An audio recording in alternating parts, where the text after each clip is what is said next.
नमस्कार और आज की इस खास चर्चा में आपका स्वागत है। हमारे पास ज्योतिष पर एक वीडियो स्क्रिप्ट का सार है जो एक ऐसा सवाल उठाता है जिससे शायद हम सब कभी ना कभी जूझे हैं। हम अखबारों में या ऑनलाइन अपना भविष्य फल पढ़ते हैं अपनी राशि के हिसाब से और सोचते हैं कि ये तो मुझसे बिल्कुल मेल नहीं खाता। नमस्कार। और ये बहुत आम बात है।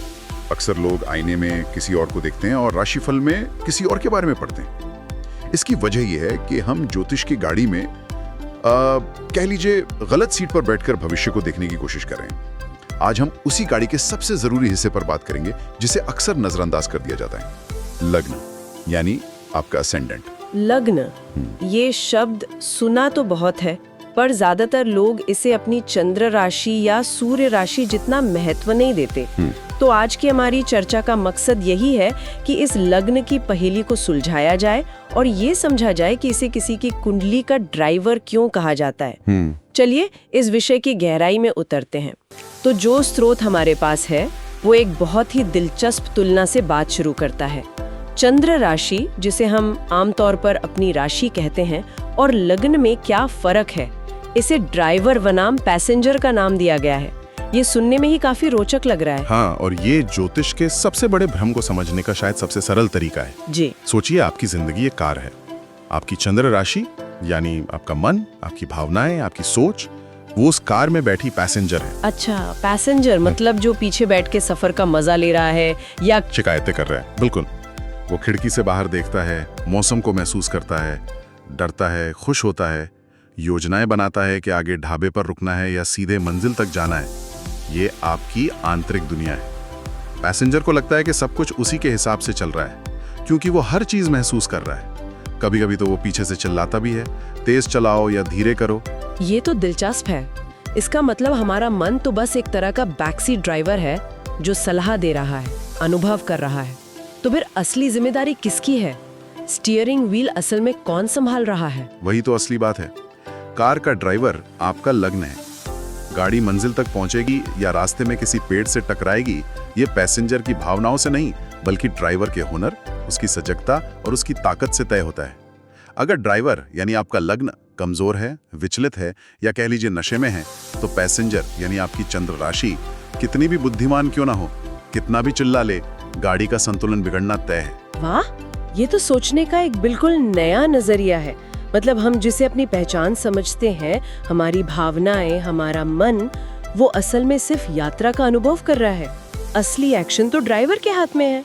एग्जैक्टली। इसका मतलब दुनिया आपको आपके मन से नहीं बल्कि आपके एक्शंस, आपके शरीर, आपके व्यक्तित्व से जानती है, जो कि लग्न है। बिल्कुल, दुनिया पैसेंजर से नहीं ड्राइवर से बात करती है। यही वजह है कि 90% लोग अपनी चंद्र राशि से खुद को जोड़ते हैं, लेकिन उनकी असलियत, उनका व्यवहार और दुनिया उन्हें कैसे देखती है, ये सब उनका लग्न तय करता है। तो आज हम उसी ड्राइवर को ठीक से समझने की कोशिश करेंगे। ये ड्राइवर वाली मिसाल तो दिमाग में बैठ गई है, पर अगर हम तकनीकी तौर पर समझें तो ये लग्न है क्या? क्या ये कोई ग्रह है या कोई तारा? कई लोग इसे भी एक राशि ही समझ लेते हैं। और यही एक और बड़ी गलतफहमी है। लग्न कोई ग्रह नहीं है। बिल्कुल नहीं। ये एक गणितीय बिंदु है, एक बहुत ही सटीक मैथमेटिकल पॉइंट जो आपके जन्म के क्षण से जुड़ा है। गणितीय बिंदु, इसे थोड़ा और आसान भाषा में समझाइए हमारे श्रोताओं के लिए। जरूर। कल्पना कीजिए, जिस पल आपने इस दुनिया में जन्म लिया और पहली सांस ली, ठीक उसी पल, उसी सेकंड, अगर आप अस्पताल की खिड़की से पूर्वी क्षितिज की ओर देखें, जिसे अंग्रेजी में ईस्टर्न होराइजन कहते हैं, तो उस वक्त आसमान के उस हिस्से में जो राशि उदय हो रही थी वही आपका लग्न है। ये समय और स्थान का एक कॉस्मिक स्नैपशॉट है जो आपकी पहचान बन गया। और क्योंकि पृथ्वी लगातार अपनी धुरी पर घूम रही है, तो इसका मतलब ये बिंदु हर पल बदलता रहता होगा। ये तो स्थिर नहीं हो सकता। आपने बिल्कुल सही पकड़ा। पृथ्वी के घूमने की वजह से हर 2 घंटे में लग्न बदल जाता है। एक ही राशि लगभग 2 घंटे तक पूर्वी क्षितिज पर रहती है, फिर अगली राशि आ जाती है। यही वो वजह है जिसकी हम अक्सर बात करते हैं कि कुछ मिनटों के अंतराल पर पैदा हुए जुड़वा बच्चों की किस्मत और व्यक्तित्व में भी जमीन आसमान का फर्क आ जाता है। ये कैसे हो सकता है? उनका तो जन्म एक ही दिन हुआ, एक ही जगह पर, माता पिता भी एक हैं, ग्रहों की स्थिति भी लगभग वही होगी। हाँ, लेकिन उन 5-10 मिनटों में हो सकता है कि लग्न की डिग्री बदल गई हो, या शायद लग्न का नक्षत्र ही बदल गया हो, जिस पर हम आगे बात करेंगे।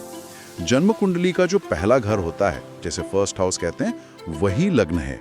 ज्योतिष की भाषा में ये आपका सिर है, आपका मस्तिष्क है, आपके शरीर की इम्यूनिटी यानी रोगों से लड़ने की क्षमता है। सीधे शब्दों में कहें तो आपके पूरे जीवन की इमारत का बुनियादी पत्थर यही लग्न है। अगर नींव ही कमजोर है तो इमारत कितनी भी खूबसूरत क्यों ना हो, वो टिक नहीं पाएगी। तो इसका मतलब जन्म का सही समय जानना ज्योतिष में सबसे जरूरी है, क्योंकि उसी से हमारी नींव यानी लग्न तय होता है। इसके बिना तो पूरी कुंडली ही सिर्फ एक अनुमान रह जाएगी। इसके बिना ज्योतिष की गणना सिर्फ एक अनुमान है, विज्ञान नहीं। ठीक है, ये बात साफ हुई, पर यहाँ एक और सवाल उठता है जिसका जिक्र स्रोत में भी है। मान लीजिए 2 लोगों का लग्न एक ही है, जैसे मेष लग्न, लेकिन एक बहुत गुस्सैल और आक्रामक है और दूसरा उतना ही शांत और रचनात्मक। ऐसा क्यों? अगर नींव का पत्थर एक ही है तो इमारतें इतनी अलग अलग कैसे बन गईं? बहुत अच्छा सवाल है, क्योंकि हम अभी तक सिर्फ नींव के पत्थर के नाम की बात कर रहे थे, उसकी क्वालिटी की नहीं। इसका जवाब लग्न की एक और गहरी परत में छिपा है, एक ऐसी परत जिसे ज्यादातर लोग नजरअंदाज कर देते हैं, और वो है लग्न का नक्षत्र। नक्षत्र मतलब राशियों के अंदर भी और विभाजन होते हैं? ये तो और भी सूक्ष्म स्तर की बात हो गई। हाँ, वैदिक ज्योतिष की यही खूबसूरती है।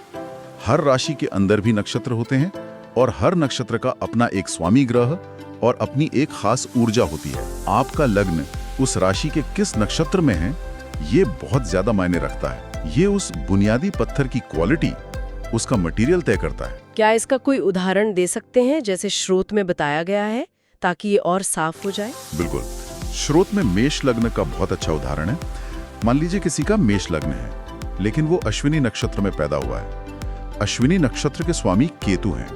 केतु अध्यात्म, तेजी और हीलिंग से जुड़े हैं। तो ऐसा इंसान बहुत तेज होगा, उसमें एक आध्यात्मिक झुकाव हो सकता है, और दूसरों को ठीक करने की यानी हीलिंग की एक नैसर्गिक क्षमता हो सकती है।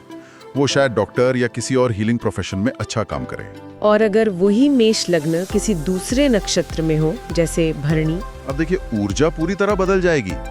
अगर वही मेष लगन भरणी नक्षत्र में है तो भरणी के स्वामी शुक्र हैं। अब केतु की जगह शुक्र का प्रभाव आ गया, तो ऐसा इंसान कलात्मक होगा, उसे सुंदर चीजों से प्रेम होगा, वो क्रिएटिव फील्ड में जा सकता है। लेकिन शुक्र की वजह से उसे रिश्तों में बहुत संघर्ष और उतार चढ़ाव का सामना करना पड़ सकता है, क्योंकि भरणी नक्षत्र जन्म और मृत्यु के चक्र से भी जुड़ा है। लग्न वही मेष है, लेकिन नक्षत्र ने व्यक्तित्व और जीवन के अनुभव को पूरी तरह से बदल दिया। यह तो बहुत ही गहरी बात है।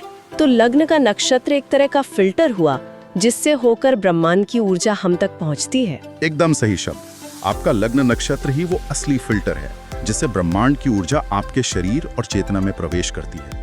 ये आपकी आध्यात्मिक या कॉस्मिक डीएनए कोडिंग की तरह है। इसलिए सिर्फ ये जानना काफी नहीं है कि आप मेष लगन के हैं, आपको ये भी जानना होगा कि आपका लगन किस डिग्री पर है, और उस डिग्री पर कौन सा नक्षत्र और उसका कौन सा पद सक्रिय है। ठीक है, तो हमने लग्न को समझा, जो हमारी जिंदगी की गाड़ी का ड्राइवर है। फिर हमने उसके नक्षत्र को समझा, जो उस ड्राइवर की मूल प्रोग्रामिंग या डीएनए है। पर ये कैसे जाने कि हमारा ये ड्राइवर, हमारा लग्न मजबूत है या कमजोर? क्या वो एक कुशल ड्राइवर है या अभी अभी गाड़ी चलाना सीख रहा है? ये जानने के लिए हमें कुंडली में ड्राइवर की बैटरी को देखना होगा, और वो है लग्न का स्वामी ग्रह यानी लग्नेश। लग्नेश मतलब लग्न जिस राशि में है उस राशि का स्वामी, जैसे मेष लगने के लिए मंगल और वृषभ लगने के लिए शुक्र। बिल्कुल। अगर लग्न आपका शरीर है, आपकी गाड़ी है, तो लग्नेश उस शरीर की बैटरी है, उसकी ऊर्जा का स्रोत है। हमें ये देखना होता है कि कुंडली के 12 घरों में ये बैटरी यानी लग्नेश कहाँ रखी हुई है। उसकी स्थिति ही ड्राइवर की ताकत और उसके जीवन की दिशा तय करती है। लेकिन क्या ये नजरिया थोड़ा निराशावादी नहीं है? मतलब अगर किसी का लग्नेश छठे, 8वें या 12वें घर जैसी मुश्किल मानी जाने वाली जगह पर है, तो क्या इसका मतलब ये है कि उसकी जिंदगी संघर्ष में ही बीतेगी? क्या मेहनत या इच्छा शक्ति का कोई रोल नहीं है? ये एक बहुत आम धारणा है कि छठा, 8वां और 12वां घर हमेशा बुरे होते हैं। ऐसा नहीं है। इसका मतलब ये नहीं कि सब कुछ खराब होगा। इसका मतलब है कि आपका ड्राइवर मतलब लग्नेश किसी चुनौतीपूर्ण रास्ते पर गाड़ी चला रहा है, और चुनौती हमेशा बुरी नहीं होती, वो आपको मजबूत बनाती है। इसे थोड़ा और विस्तार से समझाइए। मान लीजिए किसी का लग्नेश छठे घर में है। अगर लग्नेश छठे घर में है तो इसका मतलब है कि आपका ड्राइवर एक ट्रैफिक जाम से गुजर रहा है। छठा घर संघर्ष, रोग, कर्ज और रोजमर्रा की लड़ाइयों का है।